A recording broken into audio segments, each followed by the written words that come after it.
20년 집권 에르도안의 굴욕. 결선 치닫는 튀르키예 대선.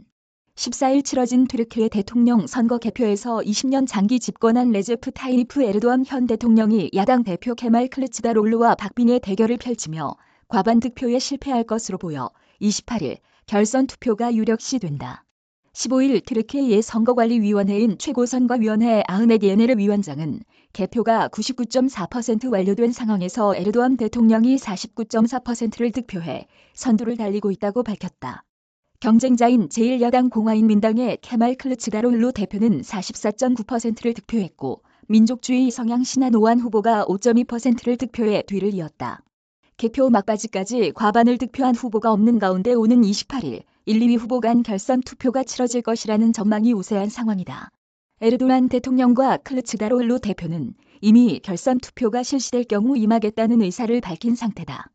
결선 투표가 확정되면 3위 오안 후보가 캐스팅 보트가 될 전망이다. 영국 BBC 방송에 따르면 오안 후보는 앞으로 며칠간 자신의 지지자들의 의사를 파악한 뒤 결선에서 두 후보 중 누구를 지지할지 결정하겠다고 밝혔다.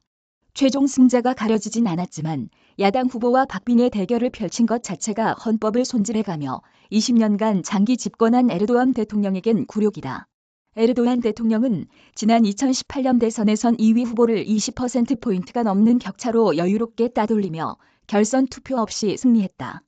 그는 2003년 총리직에 오른 뒤 2007년, 2011년 총선을 거치면서도 총리직을 유지했고 2014년엔 첫 직선제 대통령에 올랐다. 2017년엔 정부 형태를 의원내각제에서 대통령 중심제로 바꾸는 개헌을 단행하며 중임 규정을 손질해 장기 집권의 길을 열었다. 에르도안 대통령의 승리를 위태롭게 한 배경엔 높은 물가 상승률이 깔려있다는 분석이다. 우크라이나 전쟁으로 전 세계 물가가 고공상승한 지난해 10월 튀르키예의 소비자 물가지수 상승률은 전년 같은 기간 대비 85.51%에 달했다. 올해 4월엔 이 수치가 43.68%로 떨어졌지만 여전히 높은 수준이다. 우크라이나 전쟁 발발 전인 2021년 12월 및 2020년 12월 물가 상승률도 각 36.08%, 14.6%로 결코 안정적이라고 말할 수 없는 수준이었다. 그러나 세계 각국 중앙은행이 물가를 잡기 위해 앞다퉈 금리를 인상하던 지난해 튀르키예 중앙은행은 오히려 금리를 인하하며 물가 상승에 대응하려는 의지를 보이지 않았다. 저금리를 통한 경기 부양을 선호하는 에르도안 대통령이 2019년 7월부터 2021년 3월까지 2년이 못 미치는 기간 동안 물가에 대응하기 위해 금리 인상을 시도한 중앙은행 총재들을 3번이나 교체한 뒤이다. 그 사이 튀르키예의 리라와 가치는 폭락했다. 여기에 지난 2월 튀르키예와 시리아를 덮친 지진이 민심을 다시 한번 흔드는 계기가 됐다. 튀르키예에서만 5만 명 이상이 사망한 지진과 관련 정부의 초기 대응에 대한 비난이 빗발쳤다. 이 가운데 클르치다롤루 대표는 에르도안 대통령과는 정반대 이미지로 승부수를 띄웠다. 헌법을 바꿔가며 장기 집권을 길을 연 에르도안 대통령과는 달리 그는 튀르키예 민주주의 강화를 외치며 당선된 5년 단임을 약속했다.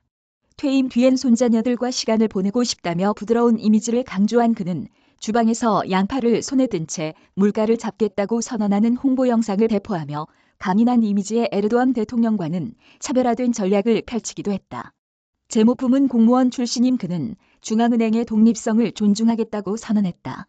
그 결과 선거 전 여론조사에서 에르도안 대통령을 근소하게 앞서며 전 세계의 이목을 끌었다. 우크라이나 전쟁이 진행 중인 상황에서 이번 튀르키예 선거는 서방의 비상한 관심을 받고 있다.